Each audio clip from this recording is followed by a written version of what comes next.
I'm Sam. And this is Gabe. And this is Coaster Wars. All right, ladies and gentlemen, welcome back to the Coaster Wars podcast, the only podcast where we're going to mention two coasters you've never heard of.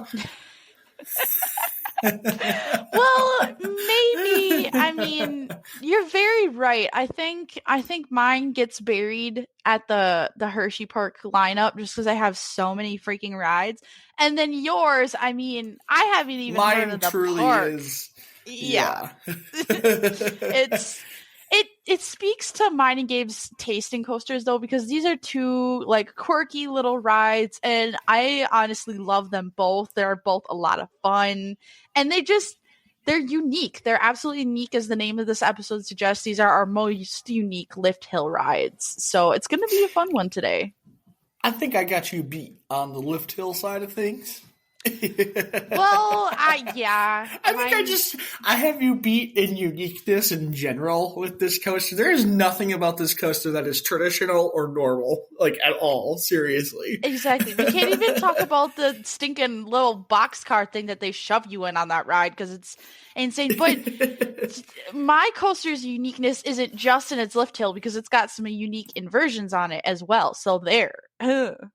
Yeah, well, the biggest thing is that, you know, we're talking about specifically lift hills, but two coasters that, again, should never be mentioned in the same conversation together, but here we are. I'm going to be honest with you. My coaster here at one point was on my top 15. You're going to have a tough time changing my mind about this coaster. It's one of my personal favorites. I absolutely love this thing. But yeah. With that, why don't you introduce our fighters so we can start talking about them? Okay, I suppose. That was the most Wisconsin accent thing I think I've ever heard you say. Holy crap. All right, let's go. Yes, you gotta go. In the red corner, standing at a massive height of 35 feet, and reaching an incredible top speed of 20 miles per hour. Hailing from the CCI Gym and the farm fields of Indiana, it is the Lost Coaster of Superstition Mountain. In the blue corner, standing at a height of 121 feet, and reaching a top speed of 58 miles per hour. Hailing from the Intamin Gym and the trees of Pennsylvania, it is Fahrenheit.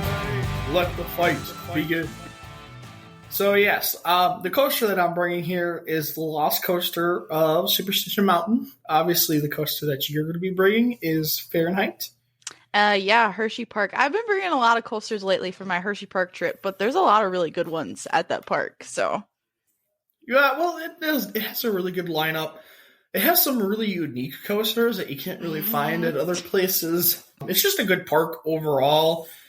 It's also your most recent new park, so of course you want to talk about it. It's stuck in your mind, basically. Yes.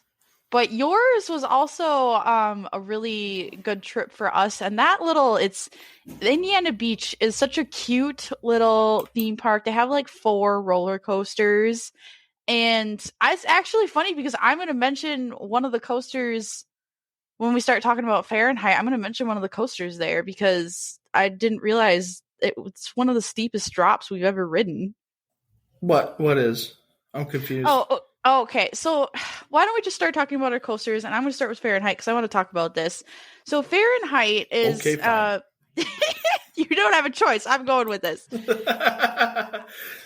This is an intimate vertical lift hill model, and it's at Hersheypark. It was built in 2008, so it's a little bit older now. Now that we're in 2024, but the thing I want to get at here is that not only does it have that unique lift hill, it's also got a 97-degree drop beyond vertical. And I read that number and thought it was absolutely insane. I'm like, a lot of times when something is beyond vertical, they do like 91 or 92. So I thought 97 was like I was like, oh my God, that's amazing. Well, looking it up, there are a lot of coasters. I think the steepest in the world right now is 121.1 degrees or something. But me and you have actually ridden, where do I put it in here? Steel Hog at Indiana Beach, the orange and black one, the first one we rode. Yes, The one that's a pretty steep coaster. it's 111 degrees. And I was like, dang, so we've actually ridden a pretty steep one. But with Fahrenheit, I mean, talking about that lift hill, it's really, I mean, obviously you don't have too many other ones that are vertical. And what's interesting with this one is that because you're in a traditional train car, you're tipped up and laying on your back as you're just hoisted straight up in the air. And then on top of that, it's like an accelerated lift hill. Once you get locked in and you just like that first car starts making its way up, you're just pulled straight up and over and then just dropped straight back down at 97 degrees. It's absolutely insane. Yeah, the vertical lift is kind of a Gerstlauer thing. They're the ones that really have done it and specialize it, especially their Eurofighter models. A good example of this would be, I've ridden several of them. Defiance coaster that we talked about, what was that, 2 episodes ago now, or 1 episode ago? That is a Gerstlauer Eurofighter, and that has a vertical lift. But the biggest difference or like tweak that you want to talk about here is the Gerstlauer Eurofighters are one car. It's 2 rows, 4 seats across, or 6 seats across, something like that. And it's literally one car, where this is actually a full, probably, is it like a half train? It's not a full train. Yeah, it's three cars with 2 rows of 2, so for 12 riders. Kind of like Maverick. Mm-hmm. Yeah, so a half train, but it's still like multiple cars. It's not just one car. Yes. And I think that is you do have to mention that there, especially with that first drop. I assume in the back row is way better. Oh, hell yeah. Back row. If you want that drop to really hit you, I mean, even the other forces on this, because it is such a short train, you get some really good forces even in the back row on certain elements that you might think front row would be better. It's like, no, you get forces really good on almost anywhere on this train. Yeah, so this is a coaster I haven't ridden. Obviously, I've never been to Hersheypark. Shame. I know your name, but just so go ahead and just talk about the layout, talk about the ride experience. Just kind of give us a good overview of this coaster. All right, so this guy is 2,700 feet long. It's got a height of 121 feet, and then, like I said, that's a 97-degree drop that it brings you down to a max speed of 58 miles per hour. But something I'd also like to point out is in just 2,700 feet of track, which is obviously not that long, they cram in 6. Listen carefully, 6 inversions. There are much longer rides that only have like 2. I'm like, how the hell? 6 inversions. That's insane. And then to talk about these inversions, this is one of the few rides to sport what is called a Norwegian loop, which is this really wacky, twisty element. And it's a kind of a caveat of Intimates as they do this. And it seems to be a caveat of Hersheypark, because we previously talked about Storm Runner, which is a launch coaster that just has some wacky inversions on it. But to get into this layout, and I'll explain more what this Norwegian loop actually does, is straight out of the station, you get a slight right out of the station that leads into a straight piece of track that leads into that lift hill. And like I said, it basically you're pulled forward very slowly, and it's almost like it's kind of locking in place before it pulls you up, and then it speeds up, and you're just pulled straight up that 121 feet very, very quickly. And then it drops you back down, and you're sent right into that Norwegian loop. And basically, the way I can describe what it does is you start by going up. This thing is 102 feet tall, too. So you start by going up 102 feet, where you twist. There's like a slight left twist before you're twisted back right and all the way upside down, where you then dive towards the ground, where you're then twisted back upright. So that was one inversion. But then it doesn't stop there, because then when you head into what's like almost like a normal loop, but once you get to the top of the loop and you're upside down, you're twisted back around right side up and then dive back down to the ground. So that's 2 inversions on this one element. And then after this Norwegian loop, you get a slight left that brings you into the Cobra Roll, which Cobra Roll inverts you twice as well. And then after exiting, you get a banked curve to the right that's actually really kind of similar to an RMC wave turn. I don't think it's quite the same because you don't go quite a perfect 90 degrees, but it is on a hill like wave turns are, and you are banked. And that leads, which offers some great laterals with also a little tiny bit of airtime there. And then that leads into a straight, like traditional airtime hill with a banked curve to the right that is super slow. I totally missed a whole section. That's lovely. Cheese and crackers. I can't even read my own notes. Yeah, okay. That's the non-important section. No, it is, because that's a double corkscrew. I totally missed the double corkscrew. That's the other inversion. Oh my god. Oh, yeah, that's kind of No, it is important. Well, it's technically two.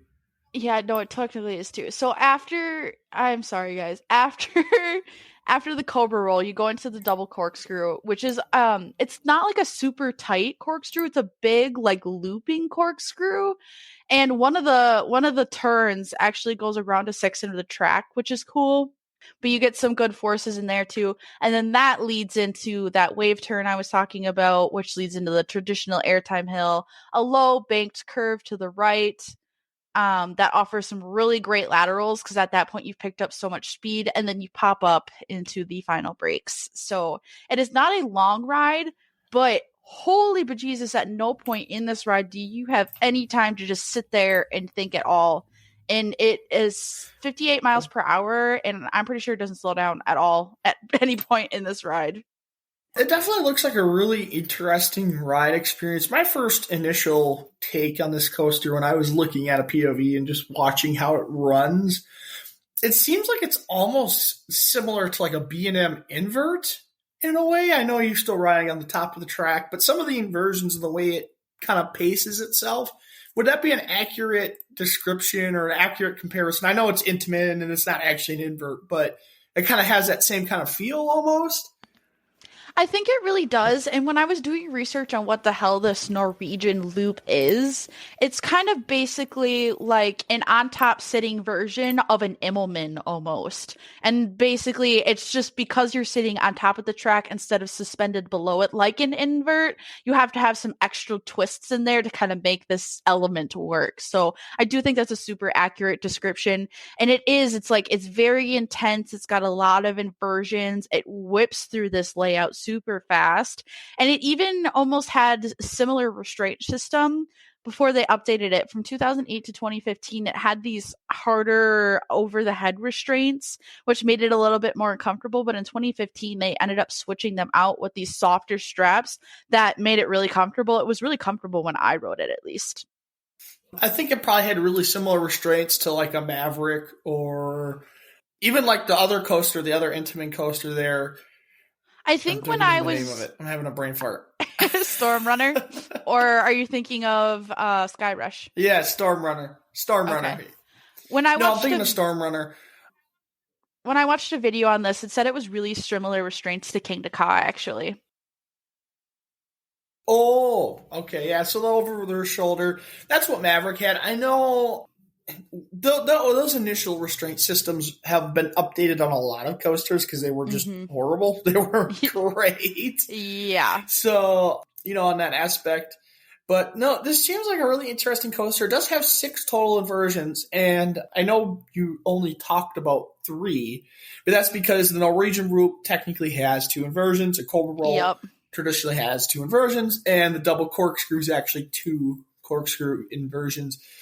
So it packs, 6 inversions into 2,700 feet. That's the other reason why I kind of compared it to, like, I think Batman. Honestly, I know it's a weird comparison, but, like, Batman has 6 inversions. So, like, it runs. It's not, like, I wouldn't compare this to Maverick. It doesn't seem as whippy. It doesn't have the launches.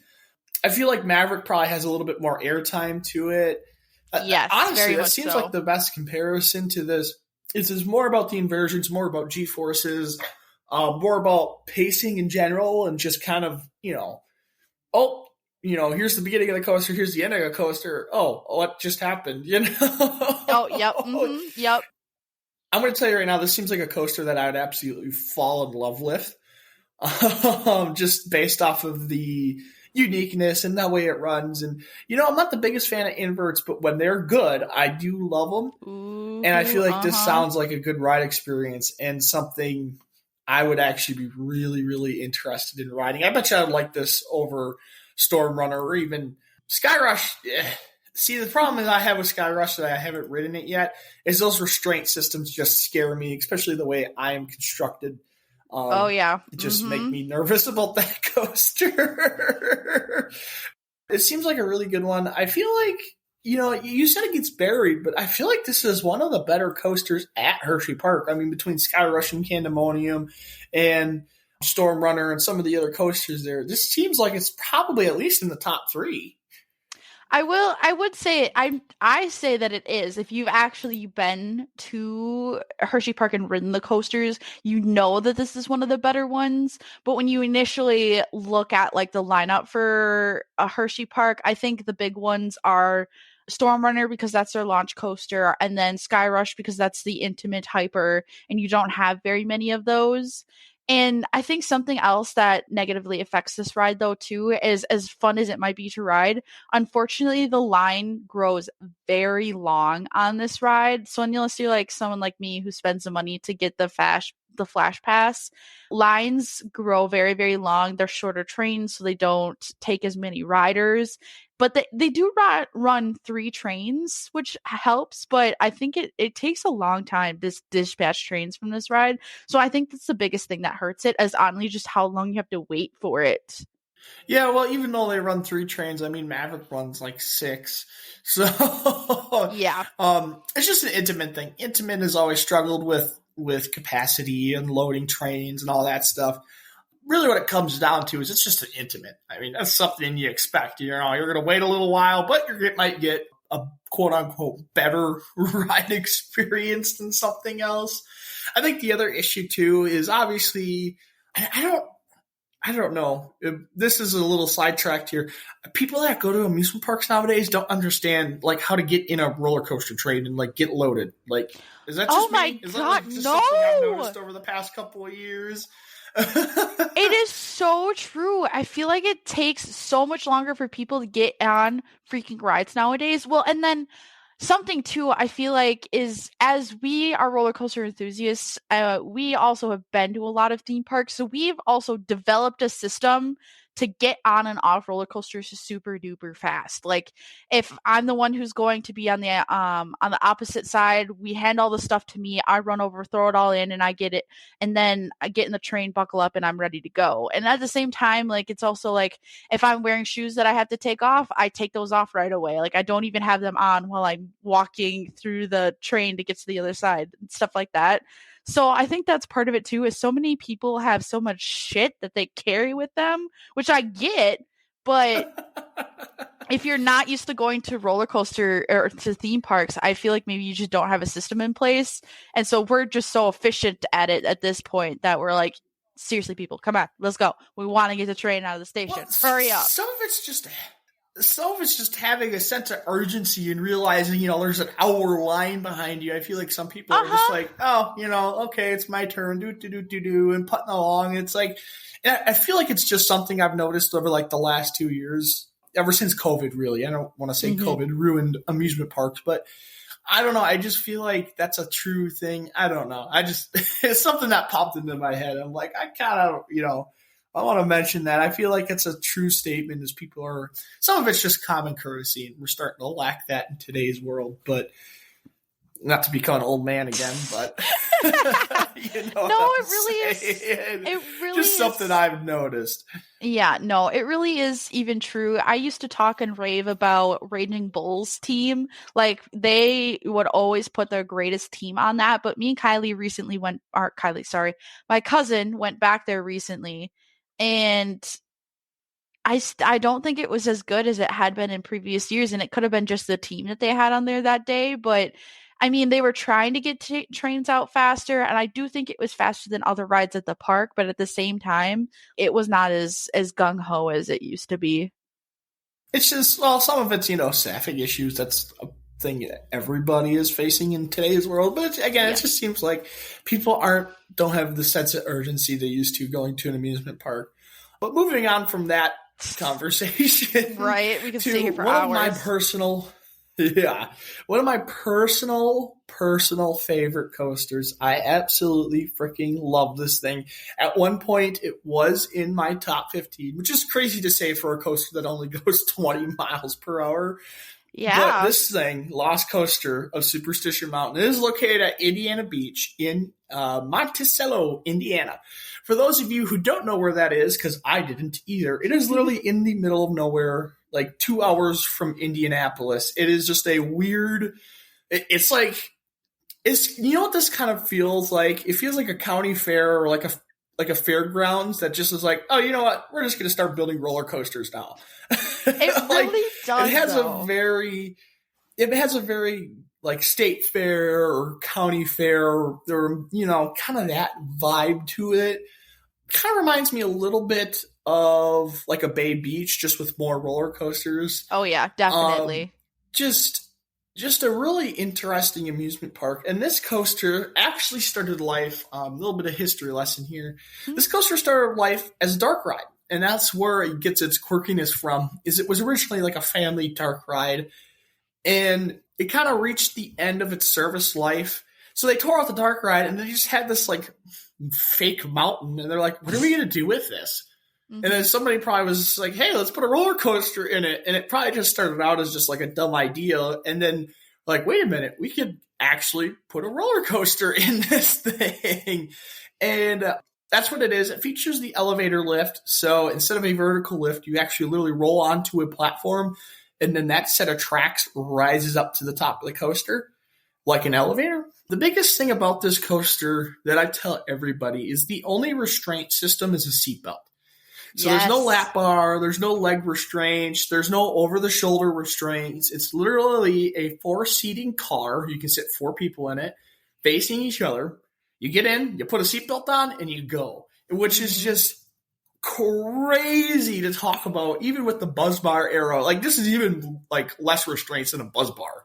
Oh, yeah. Oh, yeah.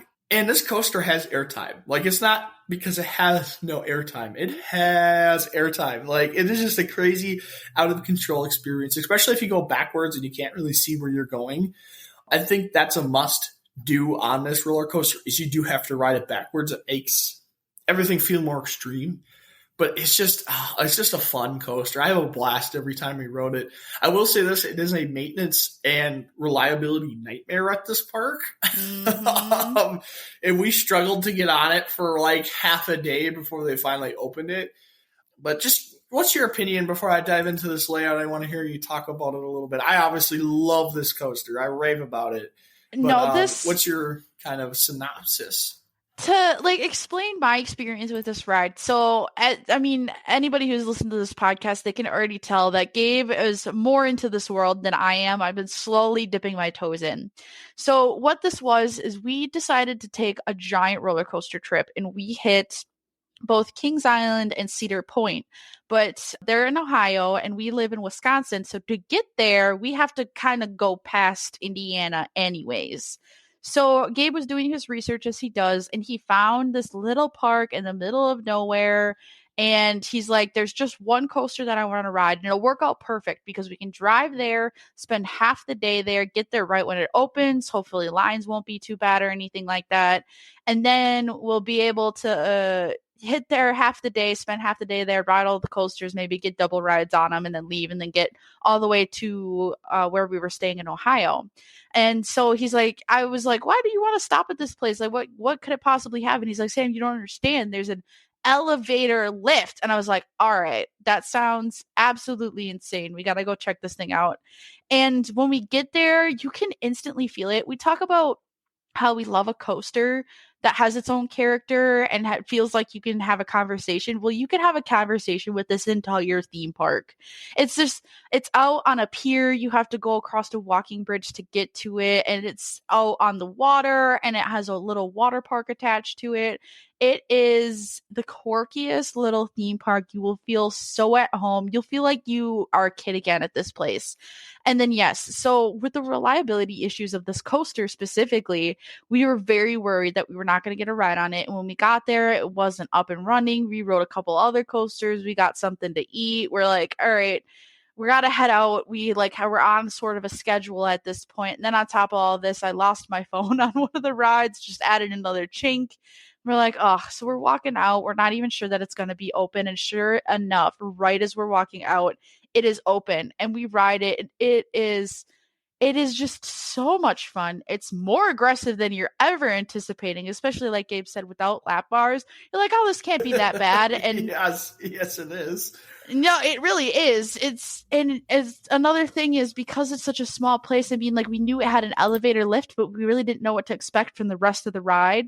And the part about it having I knew. Go ahead. I knew what it was going to be. I mean, when they talk about building a roller coaster inside of a dark ride, in my mind right away, I kind of knew what it was going to be. And this is part of also why I wanted to ride it. It wasn't just the lift; it was the whole ride experience. I'm like, the seatbelts, the going backwards, the just uniqueness of going indoors, then outdoors, and back indoors. It's like that is just cool. I have to get on this thing just for the uniqueness. I love unique coasters, and that's really what this is. So for me, I knew what I was expecting. You really didn't. You had no idea. No, I had no idea. But something else I wanted to mention real quick before you get into the layout of this ride is because it used to be a dark ride, they left some of the decorations up in there, and there's these skeletons all over the place, and there was one of them, and I forget what the hell his sign said, but it made me laugh so hard. It was like a sassy little skeleton, and it was absolutely hilarious. So that's another like little aspect, is it was just as funny as little decorations that were sort of left over from the dark ride, and it just again adds so much character to this ride. But get into the layout so we know what this coaster does. It's a blast. It's a blast. It really is. I can't say enough about this ride. But with that, we'll get into it. So you go up the elevator lift hill and you get to the top and you roll slowly forward into a nice turn. And this brings you back inside the top of it before kind of going into the outside section, which is just a bunch of twists and turns and airtime hills. It kind of pops up and down. And you end up by the couple of the other rides. You can actually see, like I said, this is the outdoor part of it before it does a 180 and then heads back towards the mountain. At this point, you start to lose some speed and you enter it. And it kind of twists and turns throughout this thing. Throughout this mountain, there's some spots where lights come in, there's some spots where it's completely dark, and then it kind of pauses you. So there is a mid-course brake run, but it like fully stops you. And then it's funny because there's this little guy sitting on a box of TNT, and he goes, "Fire in the hole!" And then it drops you down the highest drop on the roller coaster. So this is where you pick up the most speed. And again, you're like inside this like little mountain thing, and this is where it really picks up some speed. And you kind of bounce back and forth, turns to the left, turns to the right. It gets a little more violent, I would say, kind of in this section before it slows back down. And at this point, you're like barely rolling. And you turn back towards the station. You go down one more nice little drop through a tunnel and to the final brakes. It's kind of hard to really explain what this layout really does. But the biggest thing is when you're outside of the mountain, it's airtime. It's all about the airtime pops and going up and down. And then when you're inside the mountain, it's all about laterals, going left to right, some of the decorations, some of the dark moments. Just a really cool ride experience. But I have to stress, this thing has forces. Like you get some good airtime on it. It's not sustained, but it's like almost borderline ejector airtime with like no lap bar. It's just insane. And then just some of the laterals, especially if you're in a cart with a bigger person like me, you can kind of get slammed back and forth in the little seat that you're riding in. And we had to ride it with two other people because that is the one thing I will say. They can't run this without full trains anymore due to like bottoming out issues in certain areas. So they try to run it with full trains only. That is another caveat of this roller coaster. However, you only need 8 people instead of like, a full train. Like a normal roller coaster is like 30 people. You really only need 8 for this. But yeah, you get some really, really good forces and you're going backwards without a seatbelt. It's just a crazy, crazy experience in my opinion. It feels faster too. I would say that too. I know I said, what did I say? 20 miles an hour or 20? Oh my God. Top speed of 20 miles an hour. It feels like so much faster. Just a really quirky, weird ride experience that just makes you laugh and smile. We rode it. I think we rode it twice. Oh yeah, as soon as it opened, we got off and then got right back in line. I think we wanted to ride it again. No, I don't think we rode it right in a row. It was so much fun. I know it was. I don't remember. Yeah, we did. We rode it twice in a row. What it was is we rode it twice in a row, and then we were like, oh, we'll go get some food and come back. And then we came back and it was closed again. That's what it was. Yeah, we wanted to ride it again and then it was closed. And we're like, we're so glad we rode it twice. Well, we did. Holy bejesus. Yeah. It's just a weird kind of wacky experience. I do love the little like fire in the whole moment. It's funny. They still left a couple of the dark ridey elements in. And so it's like just like an empty mountain you're running through. They have some decorations and some cool little special effects. It's such a weird coaster, and there's nothing else like it at all. I've ever even come close to this. Yeah, no. I think what makes it feel so much faster is just that it's a combination of not wearing any seatbelts, so you're just getting thrown all around, all over the place. And then that optical illusion, by having the mountain around you, you're so much closer to the walls and stuff. It makes it feel like you're just zooming past these walls, and you really are, but it's really good about making it feel a lot faster than it actually is going. And then as much as like you do have to wait for a full train, the good news is that a lot of people, like as soon as it opens, heads over there. And then at the same time, me and Gabe have said this before, but having a full train will make a coaster run faster than if you have an empty train. So it's like you do have to wait for a full train, but at the same time, it gives you a better ride experience. Gabe? My internet died. I lost you completely. Oh, okay. Well, I can hear you. As long as I can hear you, Gabe. Can you hear me? Yeah, I don't know if it's my internet. I think it might be your internet. Turn off your camera. Fine. 1 second. There. You happy? There. Yeah, now I can hear you again. It just is drawing too much internet with the camera, I think. Okay. I don't know. Well, I don't know if it's mine or yours. Hi, guys. We're having technical difficulties.